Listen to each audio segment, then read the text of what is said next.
Social মিডিয়ায় হঠাৎ করেই ছড়িয়ে পড়েছে একটি ছবি, যেখানে দেখা যাচ্ছে অভিনেত্রী তটিনীর কোলে নবজাতক শিশু। আর এই ছবি দেখেই অনেকের মনে প্রশ্ন, বিয়ে না হয়েই কি মা হলেন তটিনী?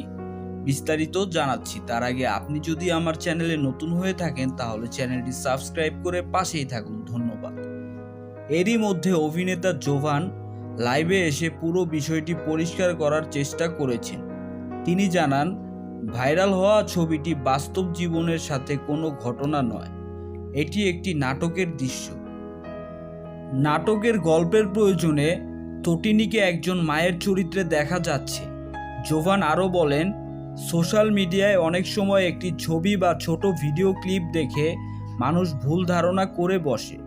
পুরো নাটক না দেখে এমন সিদ্ধান্তে পৌঁছানো ঠিক নয়। তিনি সবাইকে গুজবে কান না দিয়ে সত্য তথ্য জানার আহ্বান জানান। অন্যদিকে তটিনীর ভক্তরাও বিষয়টি নিয়ে নানা মন্তব্য করছেন। অনেকেই বলছেন, নাটকের চরিত্রে তটিনীর অভিনয় ও লুক এতটাই বাস্তবসম্মত যে অনেকেই সেটিকে বাস্তব ঘটনা ভেবে ভুল করছে। তাই ভাইরাল হওয়া এই ছবিকে ঘিরে যে আলোচনা চলছে সেটি মূলত একটি নাটকের দৃশ্যকে কেন্দ্র করে। সো ভিউয়ার্স, এই বিষয়টি নিয়ে আপনাদের কি মতামত কমেন্ট করে জানাতে ভুলবেন না। ধন্যবাদ।